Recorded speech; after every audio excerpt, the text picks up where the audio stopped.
The next speaker we have is Mr. Sudhanshu Singh. He is the principal consultant Feedback Infra India. He is a management consultant with 13 plus years of international experience in strategy and transformation delivery across industries. He has been a regular speaker at industry forums. He has done his bachelor's in science from St. Stephen's College, Delhi University, and master's in business administration from IIM Calcutta. He is also a certified financial risk manager and project management professional. We are privileged to have you, sir. Over to you now, sir. Thank you so much. Right. Thank you. I think it was great to hear Dhwani ma'am, and thank you for having me here. Sudhanshuji, we are having around 15 minutes for you. Please, Sure, absolutely. you are a man of Uh, management. You understand very well, right? Please. right, absolutely. I'll try to keep it as short as possible. Okay. I think Dhwani ji said much of what I wanted to say. The key message being be optimistic. This too shall pass. Right? So right now I'll just brief you about how can we get back to the economic growth that India was expecting before COVID-19. Right? We were one of the fastest growing economies in the world. We were hoping to take millions out of poverty. We were hoping to make our population rich. But then this thing struck, and now everybody is all doom and gloom, right? Everybody's saying what will happen after this. So first, the good news, right? I'm sure all of you must have read those jokes. Jalandhar se Himalayas dikhte hain, right? So that's the good news. The environment above India has indeed cleared, as you can see on the left. There is less pollution. Our five biggest cities have seen considerable decline in pollution. So that's one good news with COVID. Hopefully, we can maintain this. Hopefully, this clean environment can encourage us in the future to say that yes, we like the clean air and we would like to keep it that way. Right? That's the good news.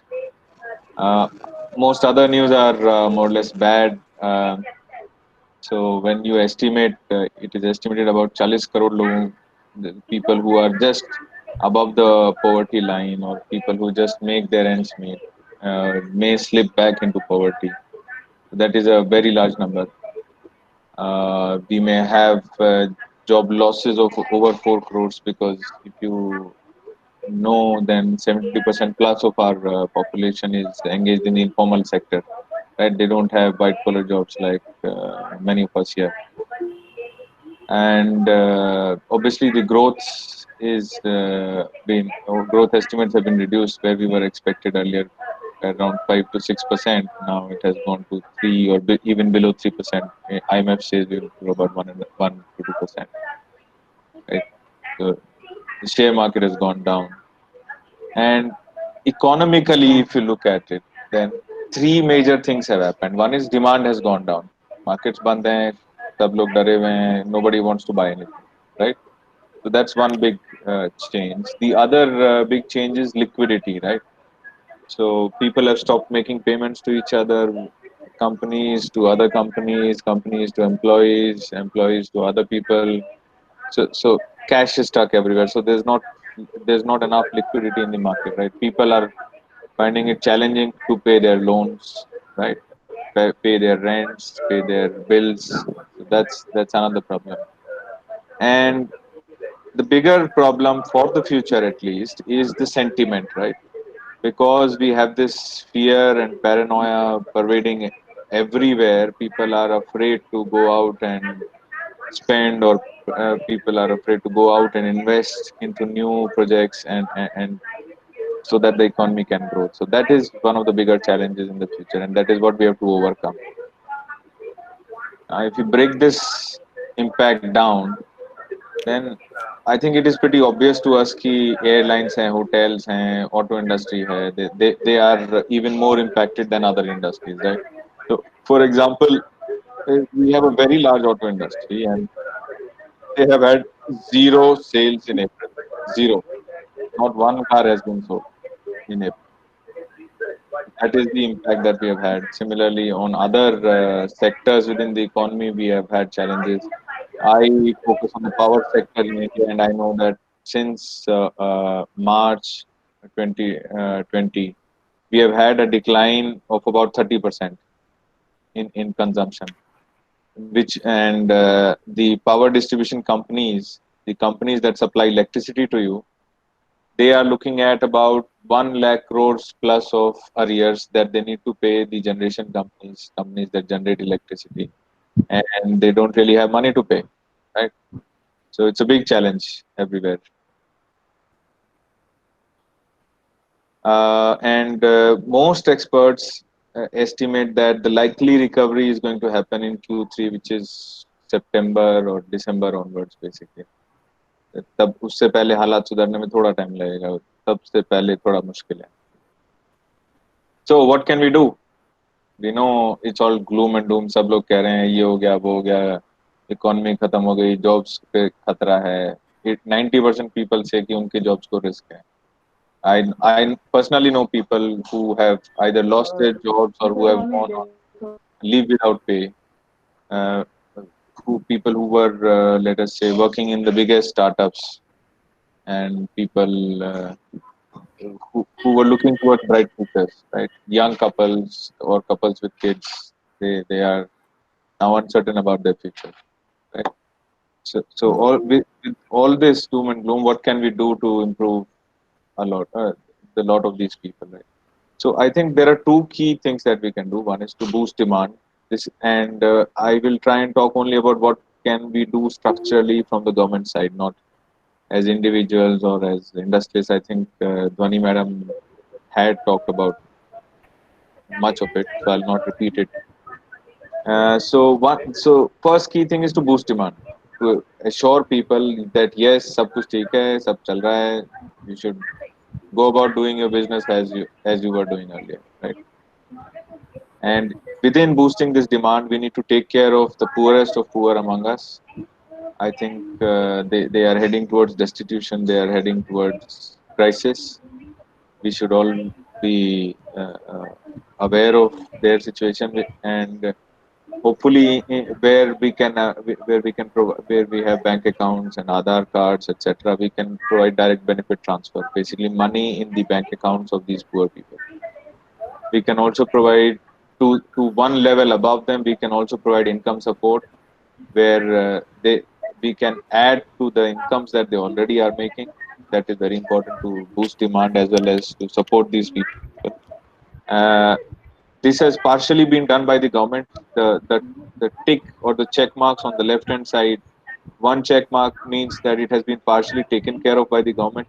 Actually, I prepared this presentation before Modi ji announced 20 lakh crores of package. So then I sort of did a I rechecked and as to what measures the government has taken vis-a-vis what can still be done, right?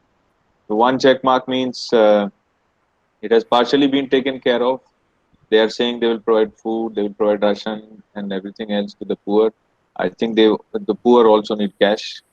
They have rents to pay, they have transports to take care of, they have other expenses which the government cannot directly take care of. So that still needs to be done.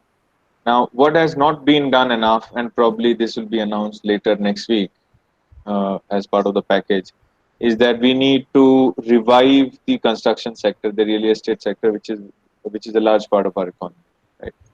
So that is one big boost that we can provide. The other boost is that government needs to start spending on the infrastructure that the economy needs, that the people need, especially the healthcare infrastructure, which we have lagged behind almost all other nations.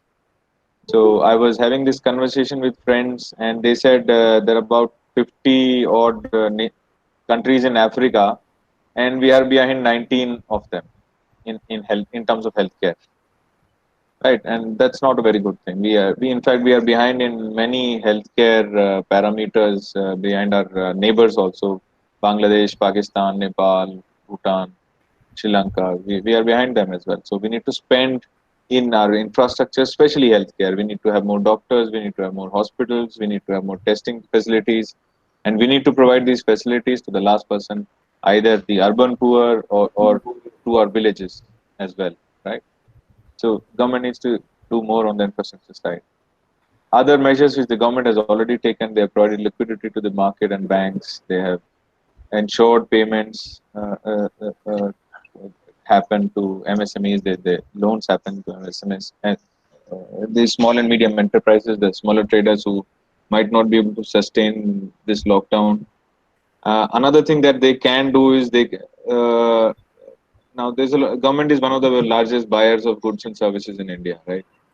So government needs to repay whatever they owe to all their suppliers and service providers, right? So, for example, I was talking to this industry group called AIMA. They are a group of electrical manufacturers, and government alone owes them about 15,000 crores to all the suppliers across the country. So, if that kind of money comes back into the market, then yes, we can go back to our growth, right? So, the second big part is injecting liquidity into the economy. Now, everybody is scared of spending money. Everybody's trying to hoard money. Everybody doesn't. So people don't know what will happen next month, if they will get their salaries, if they will be able to run their businesses, if they will get loans, if they'll be able to repay their loans. So all these doubts are there, and for that you need to inject liquidity into the market, which the government has done fairly. And looking at the outlook, I think the government will keep doing it if there should be any additional needs. So I'll not talk too much about it. And just to summarize, basically, there are two things that we need to do. One is जो लोग गरीब हैं, जो लोग बेरोजगार हुए हैं, the government needs to provide support to them. And not only the people who have lost employment, but also the micro, small, medium enterprises who live month to month, quarter to quarter, right? They don't have cash balances in crores that they will be able to sustain themselves through this lockdown. We have had 2.5 months of lockdown now. Now we don't want them to go bankrupt, right? जो जो आपका neighbourhood shopkeeper है या आपका जो small manufacturer है, उनको rents पे करना है, बिजली का बिल देना है, they have to pay their suppliers for raw material, they have credit to give, they have to give credit to their to their customers. They don't have so much money, right? So one of the key pillars of economic turnaround is that the government supports these poor people and these small economic organizations, right? Small and medium enterprises, because they form the bulk of our economy. लगता है कि सब टाटा कर रहा है, रिलायंस कर रहा है, ये कर रहा है, वो कर रहा है, TCS, Infosys, Wipro, but 70-80% of our industrial economy lies in the hands of the small one plot company, right? Those small enterprises, and they employ more people than all of these big companies combined together. They're 70-80% of our economy, so it is very important. And sorry, the other pillar that I want to talk about is this is the right time for structural economic reforms. People have been talking about land reforms, people have been talking about labor reforms, people have been talking about power sector reforms or manufacturing sector reforms and all other. Right now, because people need that extra bit of growth, we need to focus on these reforms, and the government should push them through, right? So those are the two key pillars on which our economic revival is built. And why it is important is because you see, हम लोग कहते हैं India ने इतना progress कर लिया, ये हो गया, वो हो गया, हम यहाँ चले गए, हम चांद पर चले जा रहे हैं, हम मार्स पर जा रहे हैं, और अब इतने लोगों की गरीबी, इतने लोगों को गरीबी रेखा से हटा दिया, that we can still go back to that position where more people are poorer because they live on month to month basis, right?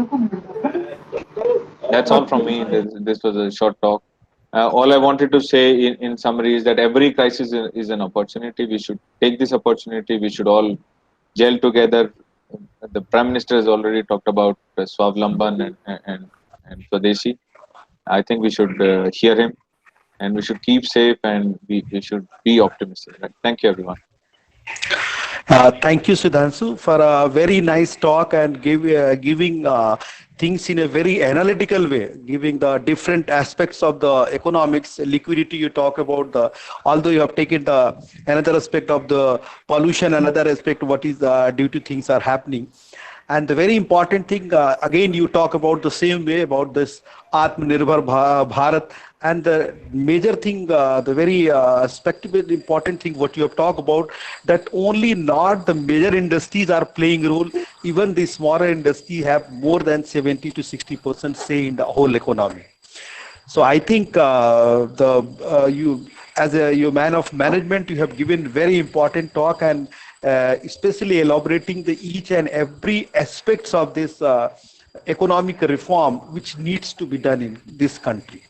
बिल्कुल सही बात कही आपने कि छोटी छोटी इंडस्ट्रीज के बारे में जब तक हम लोग नहीं सोचेंगे, या जैसा कि आजकल बातें चल रही कि गांव की तरफ भी नहीं बढ़ेंगे, या वहां पे एग्रीकल्चर एस्पेक्ट्स या बहुत छोटी छोटी चीजें को भी हम नहीं आगे ले जाएंगे, तो शायद आत्मनिर्भरता की वो बात और वो स्वदेशी की बात अधूरी रह जाएगी। तो हमारे बहुत बहुत धन्यवाद। और अभी आपके शायद कुछ क्वेश्चन आंसर होंगे, वो अब सेशन लास्ट में आपके लिए आएंगे। तो मैं